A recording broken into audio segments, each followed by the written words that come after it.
Okay.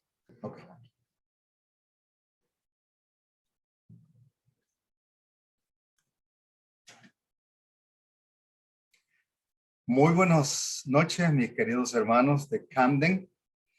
Quiero mencionarles que siempre es una alegría para mí poder estar con ustedes, aunque sea por este medio. Lamentablemente, en esta oportunidad, no vamos a poder interactuar como otras veces al final, debido a que tuve que hacer esta grabación. Antes no pude estar con ustedes directamente por algunas actividades que lamentablemente pues teníamos que hacer y no nos darían el tiempo para estar en vivo con ustedes. Pero como siempre, un saludo tanto de mi esposa, mi familia, como el mío personal. Y confiamos que con la ayuda del Señor los momentos que pasemos aquí sean de provecho para su vida espiritual. Quisiera que buscáramos en nuestras Biblias, en la epístola a los Hechos, en el capítulo 3. Una narración bien conocida por nosotros, que pienso nos deja algunas enseñanzas que vale la pena que las refresquemos siempre. Nos habla de dos discípulos de nuestro Señor Jesús, Pedro y Juan, y algunas de las actividades que ellos desarrollaban. Notemos que los discípulos, después de que el Espíritu Santo había venido sobre sus vidas en forma especial, no cesaban de predicar el evangelio, de aprovechar toda oportunidad, pero también mantenían una relación con el templo de Jerusalén. Por supuesto, ellos no tenían lugares donde adorar y por muchos años mantuvieron su conexión y dependencia del templo para realizar su adoración a Dios. Y nos dice aquí que ellos iban al templo y además nos dice que iban subiendo unas escaleras que habían para llegar hasta la parte donde podían entrar al atrio y luego al templo. Nos dice también que iban al momento de la oración. Es decir, se acostumbraba por los judíos que a lo menos 3 veces al día oraban. Y ustedes recuerdan que Jesús les dijo incluso a los fariseos en cierta ocasión que ellos se adoraban, que amaban estar en oración a esas horas, porque si a las 12 del día les tocaba orar y les agarraba en la calle, en cualquier lugar, por ocupado que estuviera, ellos se detenían y empezaban a orar. Era una buena práctica, por supuesto, pero lamentablemente muchos la hacían sin el sentido genuino de adoración a Dios, sino para exhibirse. Pero ellos sabían el propósito del templo. Dice que subían a la hora de la oración, la hora novena del día. Así que es bueno que recordemos el propósito del templo. Vamos a él para comunicarnos con Dios. No es para ninguna otra razón. No es un momento de exhibirnos, no es un momento de hacer lo que a mí me gusta, no es un momento de pensar en lo que yo quiero, sino en lo que queremos darle a Dios. Nuestra alabanza, nuestra adoración, nuestro culto de gratitud, reconociendo las bondades que Él tiene. Ojalá recordemos siempre esto.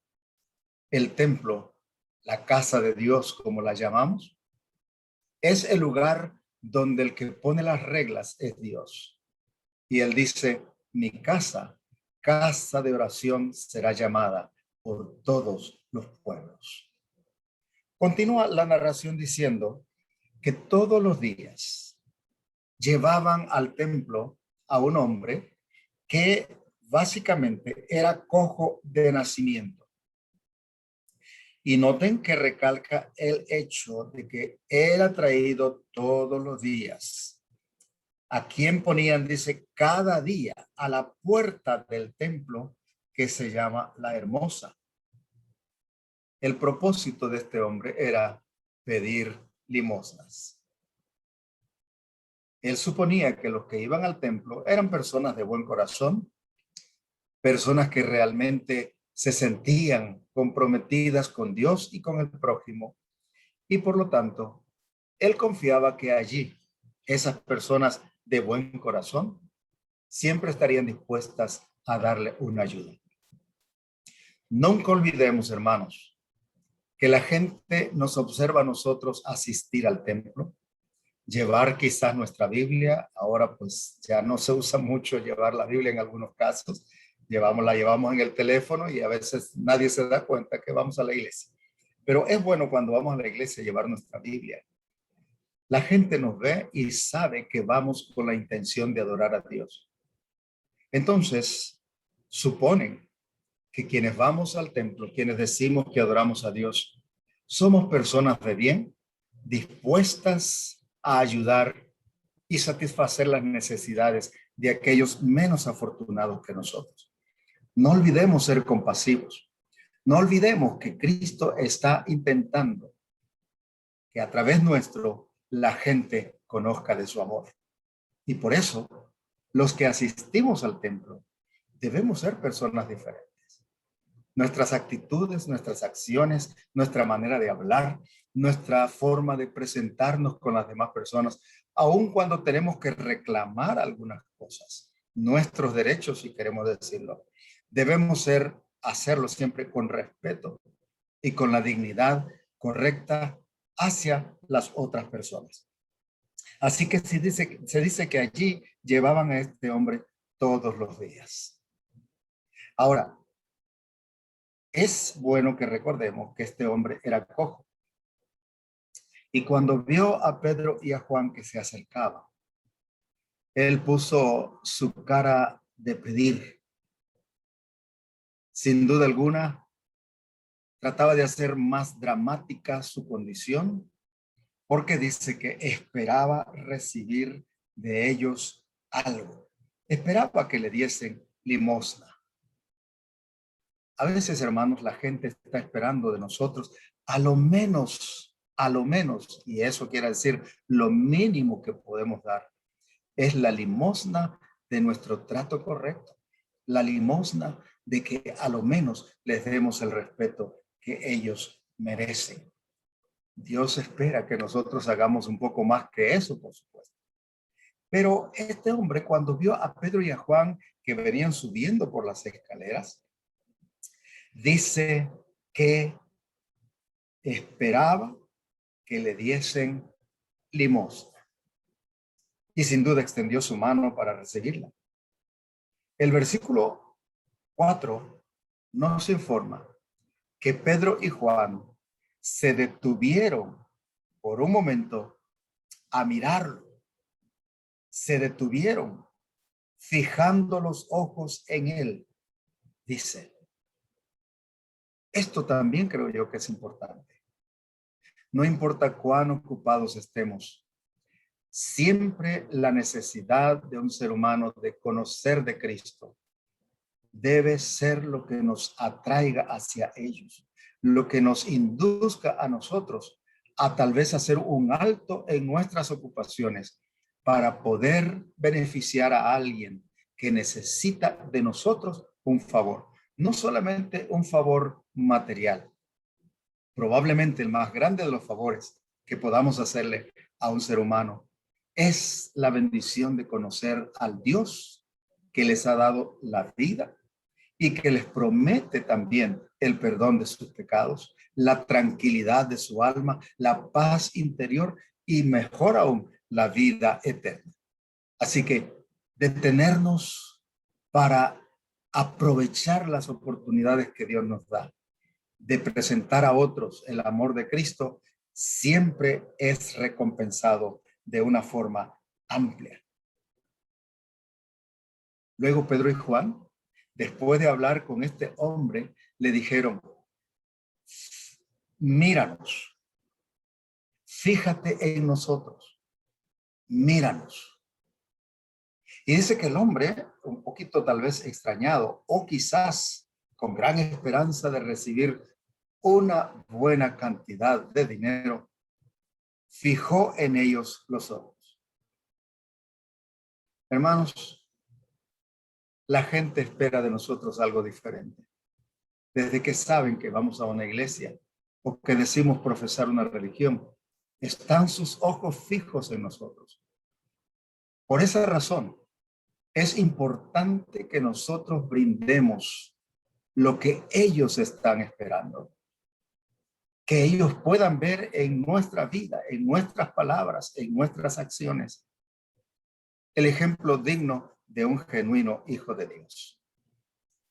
Míranos. No tengamos miedo de decirle a la gente que para que puedan mirar algo del amor de Dios, puedan verlo a través de nosotros. ¿Cómo van a creer en Dios a quien no ven si no es a través de nuestras acciones? Entonces, es justo que los cristianos vivamos de tal manera que la gente al contemplarnos pueda captar las grandes verdades del poder transformador de Dios para hacer de sus vidas algo nuevo. Y este hombre sin duda ni siquiera esperaba lo que iba a ocurrir, lo que podían estos hombres ofrecerles. Pero Dios sorprende, porque Él es un Dios de sorpresas, y especialmente cuando la sorpresa tiene que ver para la salvación de nuestras almas, Dios no escatima ningún esfuerzo en hacerlo, pero Él trabaja a través de nosotros. Él trabaja a través de los que decimos ser sus seguidores. No tengamos miedo de decirle a la gente que nos observen. A veces más bien les decimos a las personas, mire, pues venga a la iglesia, pero no se fije en mí o no se fije en el pastor o no se fije en aquel, porque sabemos que somos humanos y cometemos equivocaciones. Pero hermanos, no hay otra manera de que la gente pueda captar el amor de Dios, el interés personal que Dios tiene en ellos, a menos que lo vean reflejado en nosotros. Por esa razón, no nos sintamos mal cuando las personas están esperando que nosotros les brindemos algo diferente, algo que pueda darles esperanza, consuelo, apoyo, sanidad, qué sé yo, lo que ellos realmente esperan recibir de parte de Dios. Míranos, fijen en nosotros los ojos, porque como yo actúo, así actúa Dios. Nadie va a aprender de Dios a menos que lo vea reflejado en nuestras acciones.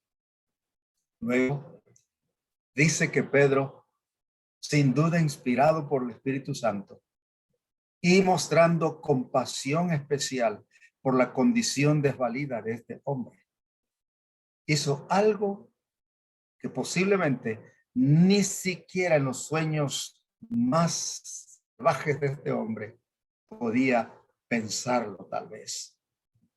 Pedro le dijo, no tengo plata ni oro, pero lo que tengo te doy.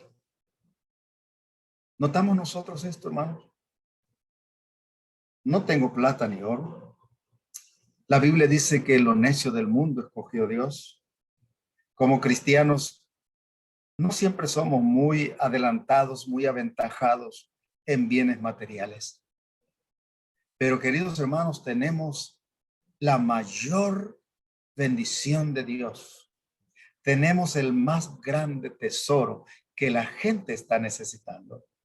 Y esto es el conocimiento de Dios. No chasqueemos a las personas. Nosotros debemos conocer lo que Dios quiere hacer a través de nosotros. Debemos conocer la palabra de Dios. Debemos saber la bendición que tenemos en esa palabra que es vida. Esa palabra que es capaz de transformar corazones. Esa palabra que es capaz de traer a la existencia de la nada algo nuevo, precioso, bonito. Porque Dios es un Dios de sorpresas. Porque Dios es un Dios que quiere enseñarnos a nosotros a encontrarnos con Él a través de una relación personal. Pero para poder dar, necesitamos tener. No podemos dar lo que no tenemos. Si Cristo vive en tu corazón, compártelo en forma liberal con aquellos que están ansiando de ti a lo menos una limosna, algo que les indique el amor de Dios para ellos también. Pedro y Juan habían sido llenos del Espíritu Santo. Ahora notemos la diferencia. El cojo llegaba todos los días a la iglesia. Llegaba cojo y regresaba cojo. Ningún cambio ocurría en su vida. No había transformación. No había fuego, esperanza. No había en él nada que lo motivara para esperar que pudiera sanar su enfermedad. Sin embargo, ese día, no por el fuego que él tenía, sino por el fuego que Pedro y Juan tenían, porque ellos eran los que conocían a Cristo, lograron que aquel hombre pudiera realizar quizá el más grande de sus anhelos, el más grande de sus anhelos, poder caminar, poder valerse por sí mismo, poder sentir que en realidad era útil y estaba genuinamente vivo. Cojo entraba, cojo salía. Pedro entraba lleno del Espíritu Santo, salía más lleno del Espíritu Santo. ¿Qué vienes tú a buscar a la iglesia? ¿Cómo vienes a la iglesia? No importa en sí cómo vengas a la iglesia. Lo que importa es cómo regresas a tu hogar después que has estado con Dios. Si en verdad vienes para encontrarte con Él, algo debe ocurrir en tu vida.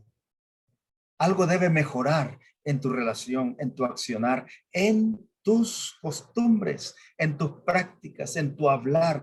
Algo debe ocurrir. Y la gente está esperando ver ese algo, esa transformación en tu vida.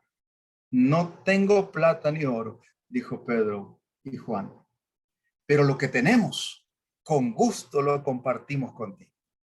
Lo que tenemos, te damos. ¿Y qué es lo que ellos tenían? El Espíritu Santo, a Jesús en sus corazones. Queridos hermanos de Camden, es tiempo que la gente pueda ver en cada uno de ustedes, en cada uno de nosotros, un verdadero hombre o mujer de Dios que es capaz de transformar la vida, que puede compartir esperanza, que puede brindar a otros la certeza de que hay algo mejor que nuestras cojeras espirituales. Pero para eso nosotros mismos tenemos que ir al templo a fin de ser transformados, encontrarnos con Jesús. Aquel hombre ese día se encontró con Jesús porque se encontró con dos genuinos cristianos. Es la gente transformada cuando se encuentra con nosotros. ¿Podemos realmente brindarles consuelo y esperanza? Y noten algo más. Pedro, dice el versículo 6, le dijo, no tengo plata ni oro, pero lo que tengo te doy. En el nombre de Jesucristo de Nazaret, levántate y anda. Y luego, no solamente le dieron la orden, sino que lo ayudaron, porque lo tomaron de la mano derecha y le levantaron. Y esto afirmó la fe de aquel hombre, así como afirmó también sus pies y sus tobillos, dice la Biblia. Y saltando, se puso en pie y anduvo, y entró con ellos en el templo, andando, saltando y alabando a Dios. Esto es lo que Dios hace cuando nos encontramos con Él. Hay una promesa de que al final Dios volverá a hacer milagros, pero para que Dios haga milagros necesitamos nosotros habernos encontrado con Él primero, que Él haya hecho el milagro de transformar mi corazón, tu corazón, antes de poder cambiar la vida de otras personas.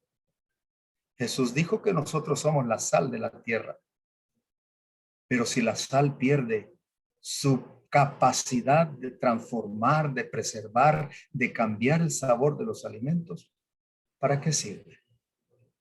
Tú y yo hemos sido colocados en este mundo para ser un agente de transformación, para ayudar a otros a encontrar sabor en Cristo Jesús. ¿Ya tú encontraste el sabor de estar cerca de Jesús? ¿Has podido contaminar, si queremos decir, usando esa palabra muy común en nuestros días de pandemia? Contaminar, contagiar a otros del amor de Cristo Jesús. Ojalá nosotros podamos entender el propósito de ir al templo. Ojalá nosotros mismos podamos tener una relación tan cercana con Cristo que sin temor le digamos a la gente: ¿quieren conocer a Cristo? Mírenlo a través de mis acciones. Encuéntrenlo a través de mis palabras. Pueden tocarlo y desarrollar con él la misma relación que yo tengo, porque su palabra es tan poderosa y efectiva como su presencia.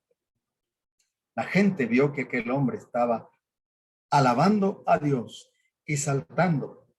Conocían que era el mismo que pedía antes limosna. Se llenaron de asombro y entonces comenzaron a tratar como de alabar a los hombres que habían logrado esto, como si ellos fueran los que lo hubiesen logrado. Dice, versículo 11, teniendo asidos a Pedro y a Juan, el cojo que había sido sanado, todo el pueblo, admirado, concurrió a ellos al pórtico que se llama de Salomón. Y viendo esto, Pedro respondió al pueblo: varones israelitas, ¿por qué os maravilláis de esto? ¿O por qué ponéis los ojos en nosotros, como si por nosotros o nuestro poder o piedad hubiésemos hecho andar a esto? Notemos, hermanos, el cristiano genuino sabe cuándo estar al frente para presentar la esperanza de Cristo y cuándo hacerse a un lado para que sea Cristo el que quede en el centro de la escena. Pidámosle al Señor que nos ayude a saber cuándo podemos tomar el papel protagonista y cuándo debemos pedir a la gente que no nos alaben a nosotros, porque no es nuestro poder, no son nuestras capacidades, no es nuestra inteligencia lo que logra los milagros. Es solamente el poder de Dios actuando a través de lo que están entregados con él. Dios nos ayude para vivir de tal manera que, aunque no estemos todos los días en la iglesia, cada vez que vayamos a la iglesia, cada vez que tenemos una relación con Cristo a través del estudio de su palabra, o a través de este medio, o a través de la oración, milagros puedan ser hechos. Nuestra vida comience a mostrar esos milagros y otros, al relacionarse con nosotros, aprendan a poner en el centro de sus vidas a Cristo Jesús, el hacedor de milagros. Les deseo las grandes bendiciones del cielo en sus vidas, pero la mayor de todas las bendiciones es que sean llenos del poder de Cristo, de tal manera que los que los miren puedan ver en ustedes, puedan ver en nosotros a Cristo Jesús. Es tiempo, mi iglesia, de prepararnos para el encuentro con Jesús. Que Dios les bendiga. Es mi oración y mi deseo. Cuídense mucho.